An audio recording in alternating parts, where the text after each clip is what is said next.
요나 4장 6절에서 11절 하나님의 말씀을 들으십시오. 하나님 여호와께서 박넝쿨을 예비하사 요나를 가리게 하셨으니 이는 그의 머리를 위하여 그늘이 지게 하며 그의 괴로움을 면하게 하려 하심이었더라. 요나가 박넝쿨로 말미암아 크게 기뻐하였더니 하나님이 벌레를 예비하사 이튿날 새벽에 그 박넝쿨을 갉아먹게 하심에 시드니라. 해가 뜰 때에 하나님이 뜨거운 동풍을 예비하셨고 해는 요나의 머리에 쪼임에 요나가 혼미하여 스스로 죽기를 구하여 이르되 사는 것보다 죽는 것이 내게 나으니이다 하니라. 하나님이 요나에게 이르시되 내가 이 박넝쿨로 말미암아 성내는 것이 어찌 옳으냐 하시니 그가 대답하되 내가 성내어 죽기까지 할지라도 옳으니이다 하니라. 여호와께서 이르시되 내가 수고도 아니하였고 재배도 아니하였고 하룻밤에 났다가 하룻밤에 말라버리니 박넝쿨을 아꼈거든. 하물며 이 큰 성읍 니느웨에는 좌우를 분별하지 못하는 자가 12만여 명이요 가축도 많이 있나니 내가 어찌 아끼지 아니하겠느냐 하시니라. 아멘. 요나가 하나님의 두 번째 명령에는 순종을 해서 니느웨로 갔습니다. 하지만 사실 니느웨가 회개하고 하나님께 돌아올 것이다 라는 기대감을 가지고 간 것은 아니었죠. 그리고 요나가 그곳에서 굉장히 친절하게 복음을 전한 것도 아닙니다.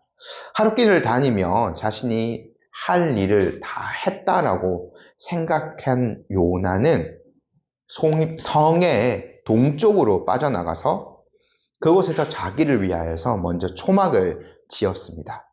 그리고 정말 그 40일 동안 이 니느웨 성에 어떤 일이 일어나는가 지켜보고자 했죠. 아마 요나는 자기가 1차적으로 선포한 대로 그 니느웨 성이 하나님의 심판을 받아 멸망당하기를 바랬을지 모릅니다.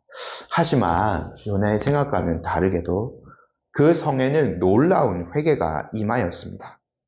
그로 말미암아 하나님께서 내리고자 하신 재앙을 거두어 가시게 되었죠. 요나는 그것이 너무나 싫었습니다. 요나는 성이 멸망당하지 않는 것으로 인해서 매우 성이 났고 분노했습니다. 그리고 하나님께 기도하며 따졌죠. 하나님이 자비롭고 인애가 많으시고 은혜로운 분이신 줄을 내가 알았습니다. 그래서 내가 이런 일이 있을 줄 알고 다시스로 도망하겠다고 하지 않았습니까? 라고 하나님 앞에 따졌습니다. 요나는 하나님의 그 자비로운 성품이 이렇게 온 천하 가운데 드러났음에도 불구하고 그것을 인하여서 기뻐하거나 그것으로 하나님을 찬양하지 않습니다. 오히려 그것을 자기의 어떤 불평거리로 또 자기 죄를 변명하는 거리로 삼아버리죠. 분노의 이유가 되어버린 것입니다. 그래서 요나는 하나님께 최종적으로 자신의 생명을 거두어 가달라고 요청합니다. 하나님께서는 네가 성내는 것이 과연 옳으냐 하시며 조용히 요나를 타이르시고 어떤 교훈을 주고자 하셨죠. 그래서 이런 요나를 위해서요, 하나님께서 좋은 어떤 실물 교재를 준비해 주셨어요. 그것이 바로 박넝쿨이었죠. 저희 6절 말씀 함께 한번 읽어볼게요. 하나님이 여호와께서 박넝쿨을 예비하사 요나를 가리게 하셨으니 이는 그의 머리를 위하여 그늘이 지게 하며 그의 괴로움을 면하게 하려 하심이었더라. 요나가 박넝쿨로 말미암아 크게 기뻐하였더니. 아마 이때는 요나의 초막이 수명을 다했거나 더위와 햇빛을 가리는 기능을 수행하지 못했을 것으로 보입니다. 그래서 저희가 그냥 단순히 한번 생각해 보면 하나님이 어떻게 보면 초막 그 옆으로 박넝쿨이 이렇게 자라가게, 박넝쿨이 어디를 담장이라던가 뭐 나무 같은 거 감으면서 이렇게 자라나잖아요. 그래서 거기를 이제 감으면서 자라나게 하셔서 거기에 그늘이 지게 만들어 주셨다고 저희가 생각해 볼 수 있습니다. 근데 여기 지금 요나가 있는 이 지역을 한번 생각해 보면 저희가 늘 이렇게 보는 그러한 박이랑은 좀 다른 식물이었던 것으로 보여집니다.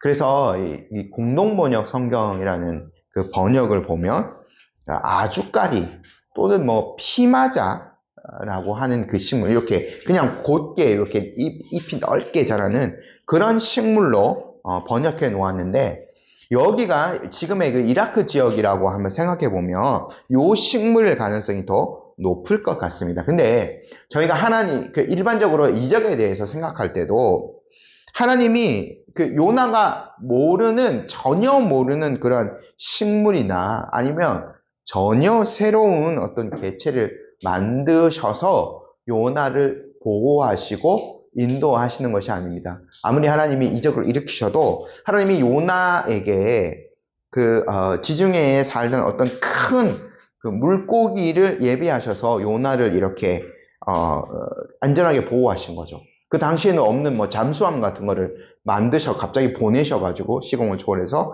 그렇게 요나를 살리신 것이 결코 아닙니다. 이 식물도 요나가 충분히 알 수 있고 그 지역에서 자생하는 어떤 식물을 가져다가 요나에게 그늘을 들이우게 하셨을 것으로 보여집니다. 어쨌든 이거는 놀라운 하나님의 그 이적이 나타난 것이고, 또한 요나에 대한 돌보심이 두 번째로 이렇게 드러난 장면입니다. 요나서 전체에서요. 첫 번째는 하나님이 물고기를 통해서 요나를 돌보신 거죠. 어떻게 아무리 자생하는 식물이고 이런 식물들은 조금 뭐 다른 것들보다 빨리 자라나긴 합니다만 하루 만에 다 자라서 그늘을 들이울 수는 없습니다. 그러니까 여기에는 하나님의 아주 특별한 섭리와 은혜가 개입된 거죠. 얼마나 하나님께서 요나를 세세하게 돌보십니까? 진짜 하나님께서는요, 요나가 고백한 대로, 요나의 말은 다 맞는 말이지 않습니까? 2절에서 고백했던 대로 하나님이 은혜로우신 분이고 자비로우신 분이시고 요나에게 지금 성 한 번 내지 않으시잖아요. 노하기를 더디하시는 그런 분이신 것을 요나에게 충분히 드러내고 계십니다. 심지어 이렇게 반항하고 하나님 앞에서 무례한 요나를 생각하시는 거죠. 오히려 그에게 계속해서 호의를 베풀고 계십니다. 요나가 언제, 여기는 지금 특정한 어떤 날짜나 뭐 몇 년, 몇 월, 며칠에 니느웨에 갔다 이런 기록이 있는 것은 아니기 때문에 언제 이 니느웨로 갔는지 정확한 어떤 달인지는 알 수가 없습니다.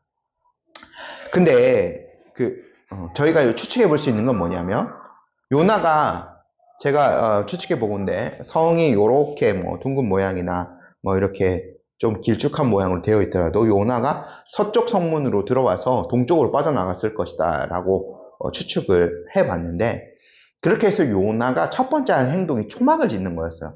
그러니까 이것이 뭐냐면, 물론 시간이 길게 40일이라는 시간이 있을 것이기 때문에, 요나가 하루 지났으니까 뭐 39일이라고 치면 그런 기간이 있을 것이기 때문에 장기전으로 보고 그렇게 초막을 지었을 수도 있고요. 그보다 더 확실한 이유는 날씨가 너무 뜨거웠기 때문에 초막을 지을 수밖에 없었던 거죠. 뭐 고고학적으로도 지금 니느웨 성이 뭐 발견되기도 하고 뭐 이렇게 뭐 이런 어떤 유적들이 이제 남아 있다고 하는데, 현재로 따지면 여기가 이라크의 모술이라는 지역입니다. 근데 여기 이라크도 굉장히 정치적으로 문제가 많았기 때문에 완전히 개발이 쉽진 않는데, 여기에 찾아보니까 올해 가장 뜨거웠던 날씨가 8월 10일이었더라고요. 그때가 51도 최고 기온이. 모술과 거의 붙어 있는 지역이라고 볼 수 있거든요. 당시에 니느웨가요. 그러니까 물론 뭐 이제 훨씬 기간이 많이 지났지만 기후가 완전히 이렇게 뭐 바뀌어지진 않았을 것으로 보여집니다. 그러니까 만약에 요나가 이러한 때에 갔으면 지금 저희 이제 11월 달이 다가오는데 지금도 낮 기온은 32도, 33도 오더라고요. 이라크의 모술 지역은. 그러니까 막 이맘때 갔었어도 마찬가지입니다. 그러니까 그 뜨거운 태양을 견디기가 힘들었을 거예요. 조금 더 견디기가 힘들었을 겁니다. 제가 뭐 제 경험을 조금만 얘기하자면 저도 뭐 한 20년 전에는 이렇게 선교지에 아주 잠깐 이제 있었을 때 오는 단기팀들 맞아서 이제 뭐 옛날 유적지 같은 거 구경시켜 주고 하는데 정말 그 고대의 이런 성 주변을 이렇게 돌아다니고 구경시켜 주는데 그때 날씨가 40도가 넘었었거든요. 그렇게 조금 돌아다니니까 제 그 샌들 밑창이 녹아 있더라고요. 이게 사막에 건설된 도시였거든요. 그 도시도요. 그러니까 뭐 요나의 이 뜨거움은 말로 다 할 수 없었을 겁니다. 하나님의 이런 돌보심이 친절한 돌보심이 없었다면 요나는 잠시도 살아남기 힘들었을 거예요. 근데 아시다시피 뭐 우리나라랑 좀 기후가 좀 다르죠. 그런 데는 신기하게도 아무리 그 태양이 이렇게 우리나라 낮 기온 32도, 33도랑 다릅니다. 저희는 에어컨 없으면 살 수 없는데 거기는 그늘만 있으면 습도가 없기 때문에 시원하죠. 그러니까 오히려 그늘만 있으면 그 뜨거움을 더 견디기 쉬울 수 있습니다. 그 그늘에 들어가면 서늘한 느낌이 들고 큰 어려움이 없이 지낼 수 있으니까. 하나님께서 그렇게 요나가 충분히 그 한낮의 뜨거움을 피할 수 있도록 큰 그늘을 들이는 식물을 하루 만에 자라게 해 주신 거죠. 6절에 그대로 표현되어 있지 않습니까? 그의 머리를 위하여서 그늘이 지게 했고 그래서 그의 괴로움을 하나님께서 면하게 해 주신 거예요. 얼마나 하나님께서 친절하게 요나를 돌보십니까? 요나는 그것이 너무 기뻤어요. 진짜 그 그늘이 너무너무 좋았던 거예요. 그 시점에서는요, 요나에게 주신 그 그늘이 요나의 생멸과도 직결되는 그런 문제였기 때문에 요나가 너무나 기뻐하고 그 박농쿨을 아끼는 것은 합당한 거죠. 하나님께서 제가 말씀드렸다시피 2절에는 물고기를 예비하셔서 요나를 살리시고 4장에서는 이제 박농쿨을 예비하셔서 요나의 생명을 사실 한 번 더 살려주셨어요. 근데 요나에게 그 주어지는 어떤 그런 육적인 기쁨은 아주 잠시였습니다. 하루도 채 가지 못하죠. 하나님께서 그 박농쿨을 다시 걷어가셨기 때문입니다. 7절 한번 읽어볼게요. 하나님이 벌레를 예비하사 이튿날 새벽에 그 박농쿨을 갉아먹게 하심에 시드니라. 하나님은요, 사람을 삼킬 만한 큰 물고기도 조절하실 수 있는 분입니다. 그리고 아주 작은 애벌레 또한 조절할 수 있으신 분이시죠. 다음날 새벽에요, 요나의 그 박농쿨을 갉아먹게 하셨어요. 그 애벌레로 하여금. 이 새벽이라는 타이밍이 정말 절묘합니다. 하나님께서 박농쿨을 주셨던 그 당일, 그 하루가 마무리될 때쯤, 해가 졌을 때, 요나는 어떤 생각이 들었을까요? 아마, 추측해 보는데, 이렇게 하루가 마무리되는구나.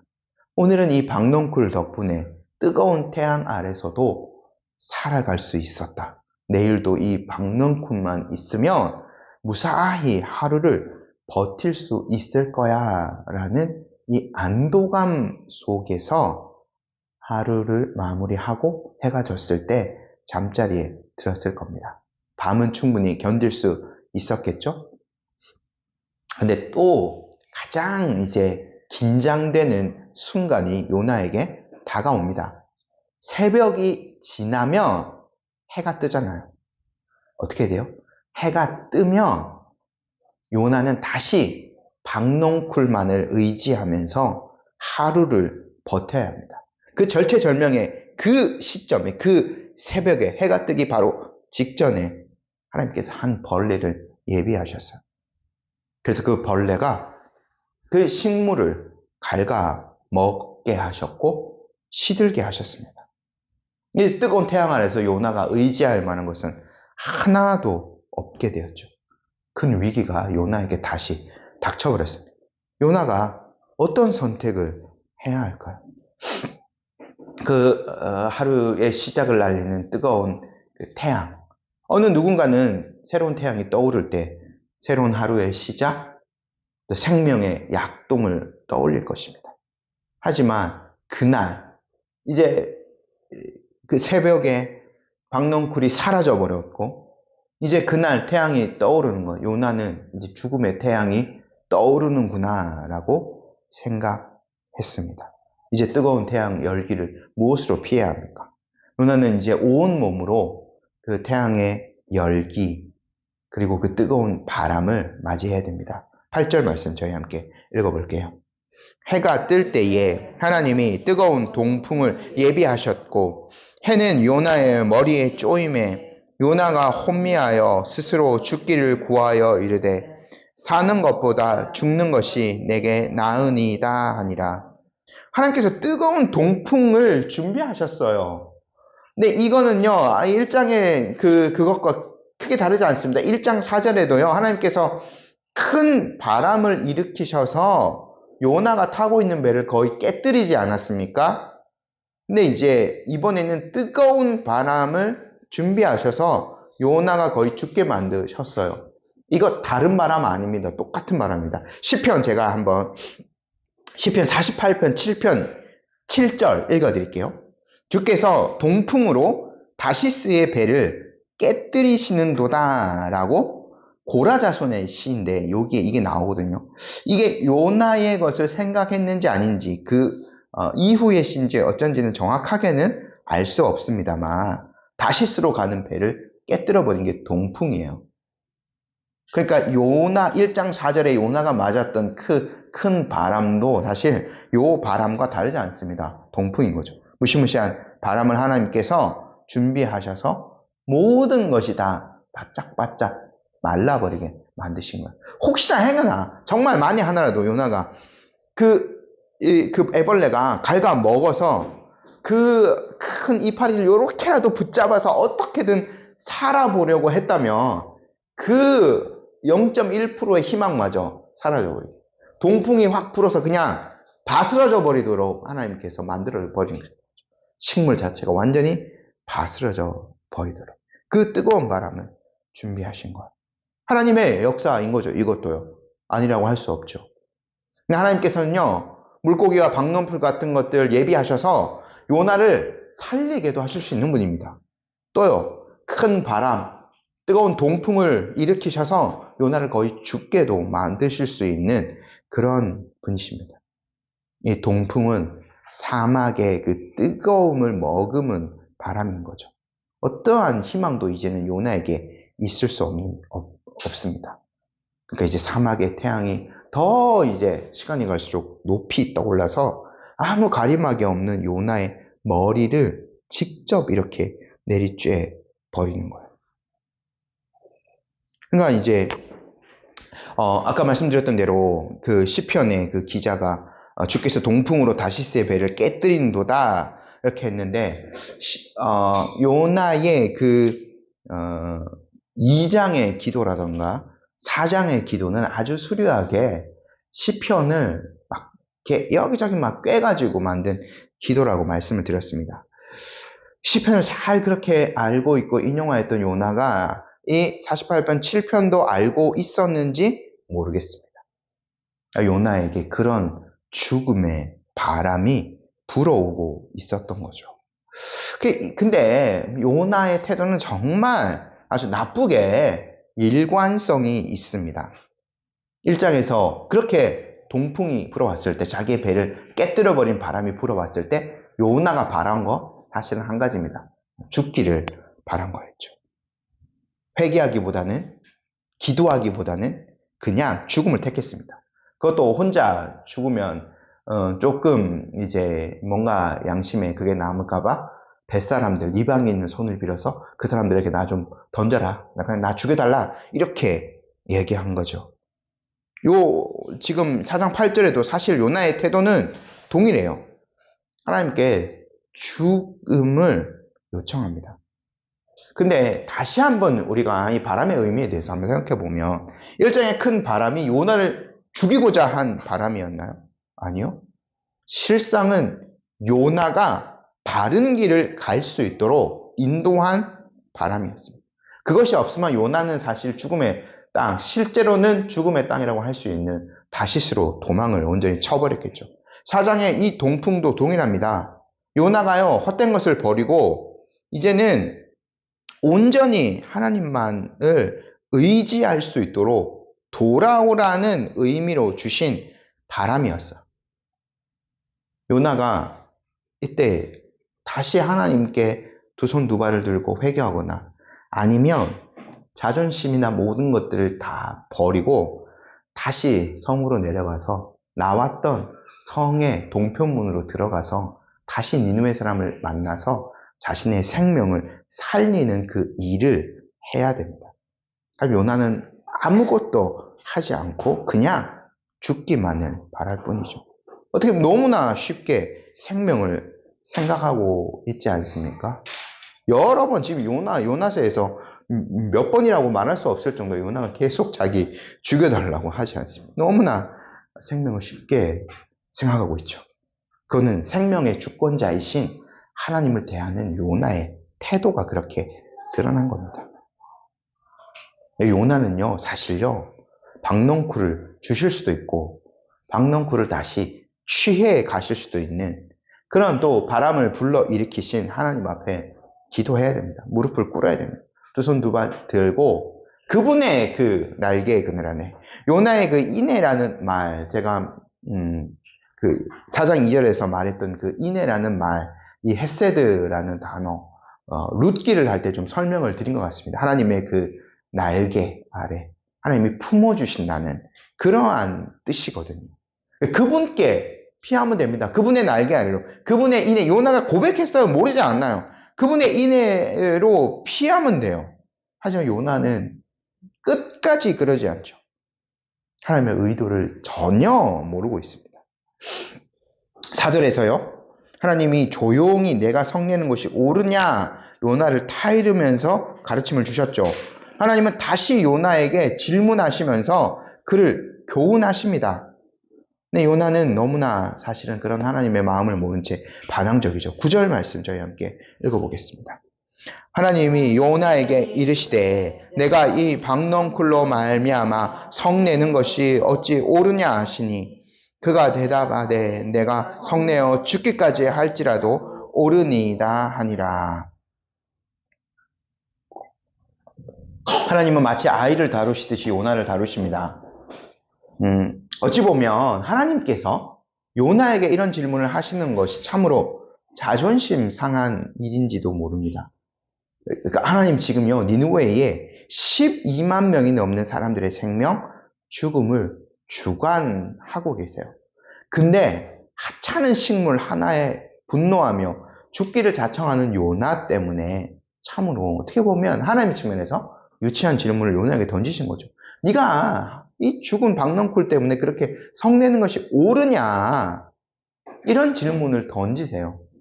그러니까 하나님이 이런 질문을 먼저 요나에게 하시는 것은 요나를 더욱 깨우쳐 주고자 하십니다. 그의 어리석음을 스스로 발견하도록 하시는 거죠. 근데 4절에서요, 하나님께서 네가 성내는 것이 옳으냐라고 물었을 때, 하나님께서 물으셨을 때 요나는 답하지 않았어요.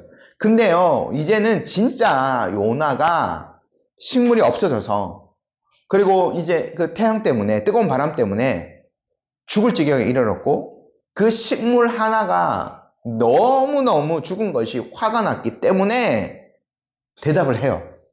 4절에서는 답하지 않았어요. 생명에 관련돼서 물을 때는 요나가 답하지 않다가 식물 하나, 이거 할 때는 요나가 답해요. 옳다마다. 나 지금 화나서 죽을 지경입니다. 라고 요나가 답해요. 지금요, 요나가요, 2번 하나님 앞에 건진받은 거다 말씀드렸습니다. 물고기를 통해서 요나가 살아났고요. 박넝쿨을 통해서 요나가 살아났어요. 자기에게 이렇게 다시 생명을 주신 하나님. 또 그 전에 선지자라는 소명. 제가 요나 참 선지자라고 말씀드렸습니다. 소명을 주셨고, 또 니느웨에 하나님 말씀 전하는 그 소명을 주신 것. 이런 그 여러 일련의 요나의 자기의 인생을 이끌고 계신 그 하나님의 섭리에 대해서 요나는 전혀 파악을 하고 있지 못하죠. 너무나 큰 편협함, 고정관념에 사로잡혀 있는 요나는요, 딱 지금은 뭐에만 눈이 딱 돌아가 있냐면 박넝쿨 하나에만 눈이 돌아가 있는 거예요. 아무것도 그거 말고는 눈에 들어오지 않습니다. 이거 지금도 사실 우리 여기서요 비슷하게 할 수 있어요. 우리 아이들한테 미안하지만 막내한테 막대사탕 하나 지금 그냥 만약에 준비해서 준다고 한번 쳐봅시다. 막대사탕 이제 주고 까서 줘요. 아이가 이제 그걸 막 빨고 딱 그 단맛이 혀와 그 뇌에까지 쫙 전달이 되고 그 막대사탕을 최고로 즐기고 있는 그 시점에서 막대사탕 도로 한번 딱 뺏어 주십시오. 보십시오. 어떻게 되나요? 이제 우리 집사님이 아니면 엄마 아빠가 나한테 막대사탕을 줬다라는 고마움이 이걸 딱 빨고 있을 때는 조금 있었을지 모르지만 그걸 딱 다시 빼앗아 가는 순간 그 고마움 온데간데 없습니다. 오히려 그것을 이전에 줬던 그 사람이 원수가 돼버리는 거예요. 지금 이 달콤함을 즐기고 있는 모든 즐거움을 빼앗아간 나쁜 사람이라고 생각하는 거죠. 오히려 막 주먹을 쥐고 달려들지도 모릅니다. 내 거 내놓으라고요. 원래 자기 거 아니었죠. 아이들의 마음이 딱 그래요. 예배 마치자마자 바로 이거 보여드릴 수도 있습니다. 근데 지금 요나의 행태가 딱 요거예요. 근데 이제 요나는요 그래도 어른이기 때문에 내가 뺏어간 박넝쿨 다시 내놔요 이렇게 하지 않고 차라리 자기를 죽여달라고 요청합니다. 이 하찮은 거에 목숨을 걸고 있는 요나에게 하나님께서 마지막으로 이제 한 말씀 더 하시는 거죠. 말씀드렸던 대로 하나님은요 끝까지 노하기를 더디하시고 은혜로우신 태도를 유지하고 계세요. 10절 11절 말씀 한번 읽어보겠습니다. 여호와께서 이르시되 내가 수고도 아니하였고 재배도 아니하였고 하룻밤에 났다가 하룻밤에 말라버린 이 박넝쿨을 아꼈거든. 하물며 이 큰 성읍 니느웨에는 좌우를 분별하지 못하는 자가 12만여 명이오 가축도 많이 있나니 내가 어찌 아끼지 아니하겠느냐 하시니라. 아멘. 하나님께서 요나에게 일일이 하나하나 설명해 주시죠. 박넝쿨 말씀해 주십니다. 그거 하찮은 거다. 네가 목숨이 걸 만한 그러한 소중한 것 결코 되지 못한다. 그거 하룻밤에 났다가 하룻밤에 사라지는 너무나도 일시적인 것이지 않냐라고요. 네가 이거 얻기 위해서 노력도 하지 않았지. 네가 씨앗을 심거나 가꾸거나 한 것도 없지 않냐. 요나의 2장의 표현에 따르면 은혜로우신 하나님, 자비가 많으신 하나님께서 그냥 요나에게 일방적인 호의를 베푸셔서 요나를 돌보시기 위해서 자라나게 해주시는 것이지 않습니까? 이것이야말로 은혜라고 우리가 부를 수 있는, 은혜라는 말밖에는 사용할 수 없는 겁니다. 하지만 하나님, 요나는요 그 일시적인 걸 붙들었어요. 그것을 주신 하나님을 붙든 것이 아니라 그냥 선물로 주신 그것만을 계속 붙들고 있었던 거죠. 근데 하나님이 마지막에 11절에서 말씀하시죠. 요나가 그렇게 그냥 망해버리라고 생각했던 그 니느웨 성은 어때요? 그 성에는 약 12만 명의 사람이 살고 있습니다. 하나님의 피조물인 동물들도 많이 있어요. 성이 멸망당한다면 말씀드렸다시피 소돔과 니느웨 성이 멸망했던 그것을 따라서 멸망도 생각하며 그 12만 명의 사람, 동물들 모든 것들이 다 죽어버릴 수밖에 없습니다. 하나님은 그 사람들과 그의 피조물들 아끼시는 분이시죠. 식물도, 이 요나에게 주신 식물도 하나님이 주신 피조물이지만 특별하게 하나님의 형상을 따라 지음받은 그 피조물인 사람을 하나님이 아끼시는 겁니다. 사람은요, 그냥 태어났다가 마르면, 뽑아서 말라지면 휙휙 불에 던져지는 마른 들풀과 같이 쉽게 버릴 수 있는 존재가 아니죠. 이 사람이라는, 인간이라는 피조물은 회개하고 하나님께로 돌이켜서 그분이 원하시는 삶들을 살아가야 하는 피조물들입니다. 요나가요, 2절에서 말했던 대로 하나님의 모든 은총들을 회개라는 것을 통해서 누려야 할 자들, 그런 피조물이 바로 인간인 거죠. 요나는 선지자였지만, 그리고 택한 선민이었지만 자신이 무엇을 해야 할지, 무엇을 아끼고 마음을 쏟아야 할지를 몰랐어요. 근데요, 하나님께서요, 요나를 통해서요, 요나 자신도 교훈하셨지만 모든 이스라엘의 어떤 표본으로 요나라는 이 사람을 택하셔서 이런 교훈을 주셨을지 모릅니다. 그 당대의 모든 이스라엘 사람들이 이렇게 하찮은 것을 생명보다 더 귀하게 여기고 있었던 거죠. 당대로 한번 돌아가 볼까요? 제가 요나서를 바로 들어가기 전에 열왕기하 말씀을 먼저 요나가 예언했던, 다른 것을 예언했던 것을 본문을 가지고 한 주 설교를 드렸죠. 그것은 요나가 북이스라엘의 영토가 하맛 어기와 남쪽으로는 사해 지역까지 확장할 것이다라는 그 예언을 요나가 했다라고 말씀드렸습니다. 그것이 성취되고 북이스라엘은 경제적으로 엄청난 강대국이 되었습니다.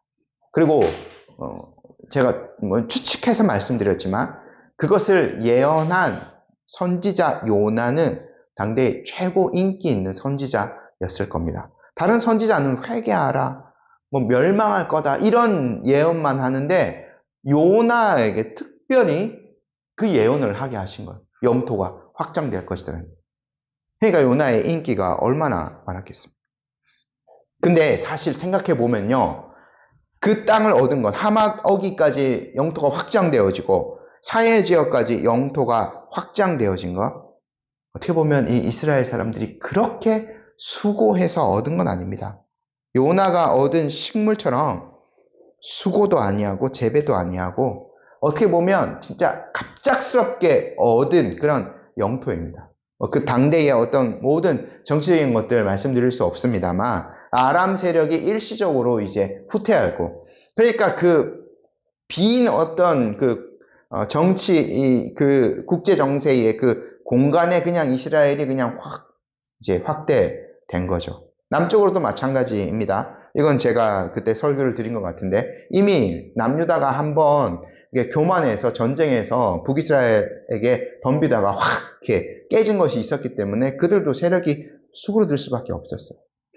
남과 북으로 있던 세력들이 그냥 수그러든 거예요. 북이스라엘이 스스로 강대해졌다기보다는 그런 어떤 국제 정세의 공백 지점에 이들이 쭉 이렇게 펼쳐 나간 거죠. 요나가 박농쿨 얻었던 것처럼 그렇게 큰 수고를 하지 않고 아주 넓은 땅을, 솔로몬 시대의 영토를 갑작스럽게 이들이 회복해 버리게 된 거예요. 근데 이 사람들이 그 시점에서 어떻게 살았을까요? 그 영토를 얻고 무엇을 했을까요?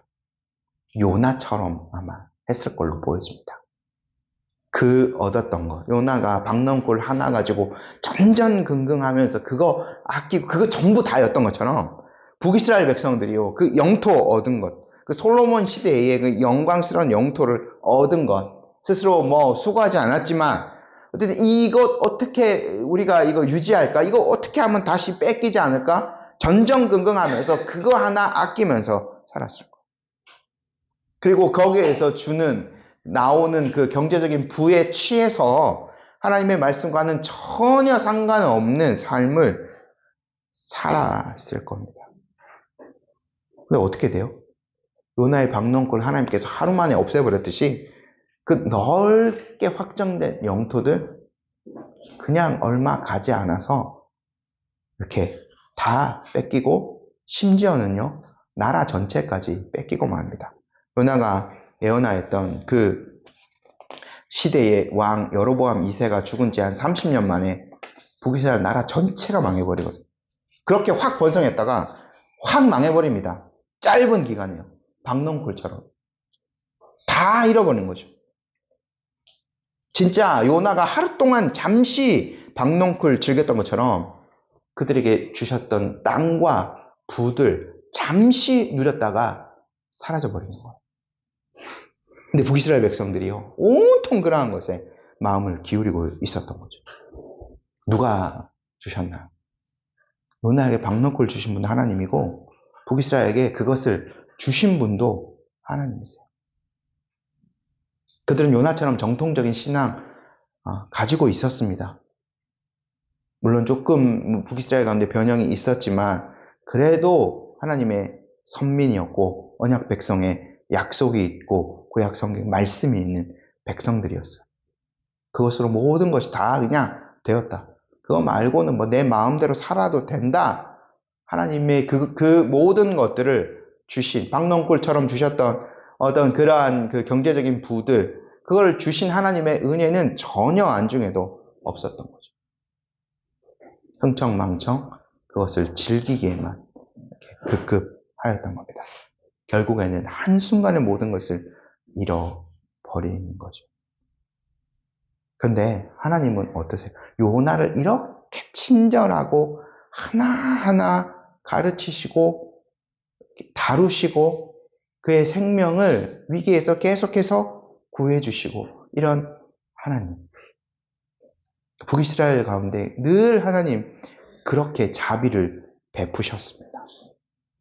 이들이요 그 하나님만 소유하고 있다면 때로는 부강할 수도 있고 때로는 나라가 쪼그라들 수도 있고 그렇게 하지만 모든 것을 줄 수 있는 하나님을 그분만을 붙들고 있다면 그 모든 것들은 다시 얻을 수도 다시 찾을 수도 있는 것들인 거죠. 하나님은 모든 것이 되시기 때문에 하나님은 모든 상황을 주관하시는 분이기 때문에 하나님만 붙들고 있으면 사실 모든 것을 소유한 거죠. 요나는 그걸 이 이후에 어떻게 되는지 모르겠어요. 깨달았는지. 하지만 북이스라엘의 역사를 살펴보면 결코 그들은 그것을 깨닫지 못했습니다. 결국 멸망당해버린 거죠. 우리에게도 하나님 이 시간 가운데 하나님이 교훈하고 계세요. 우리도 안심할 수는 없습니다. 우리가 정통적인 신앙 가지고 있다. 이런 신앙의 고백 가지고 있다고 안심할 수 없죠. 그 언약을 알고 있고 우리의 자녀들이 그 언약 안에 있다는 것으로만 만족해서는 결코 안 됩니다. 정말 그 하나님을 소유한 자가 되어야 되는 거죠. 요나처럼 말만 번들어하게 사는 사람이 아니라 실제로 삶과 행동과 손발을 통하여서 그 신앙의 고백들이 드러나는 삶들을 살아야 하는 거죠. 우리 또한요. 이것에 늘 얽매일 수 있어. 하나님이 일반 은총적인 차원에서 누구에게는 부함을 주실 수 있고 누구에게 정말 경제적인 어떤 것들을 주실 수 있고 하나님 그냥 자기의 주권에 따라서 그렇게 하실 수 있는 분이에요. 우리가 알아야 될 것이 있죠. 요나에게 박농골은 하루뿐이었다는 거. 북이스라엘에게 그 확장된 연토는 단 몇 년뿐이었다는 거. 그것도 영원히 붙을 것은 아닌 것을 우리가 알아야 되죠. 영원히 붙들어야 할 것은 무엇입니까? 자기의 백성들을 이렇게 돌보시고 또 이 11절 말씀처럼 자신의 피조물들에게 긍휼을 베푸시는 그 하나님의 자비하신 성품은 영원해요. 지금도 이 하나님께서 그 자비하심을 드러내 보여주고 계십니다. 우리에게 필요한 건 단 한 가지가 있다면 이겁니다. 우리가 붙들어야 될 것 이거 하나죠. 우리의 자녀들에게도 이러한 은총이 머물기를 간절하게 바라야 하는 거죠. 우리 자녀들에게 하루 동안 있다가 없어질 만한 그런 박넝쿨 같은 거를 주시겠습니까? 영원한 하나님의 사랑과 자비와 은혜를 물러 주시겠습니까? 이러한 것들이 필요한 거죠.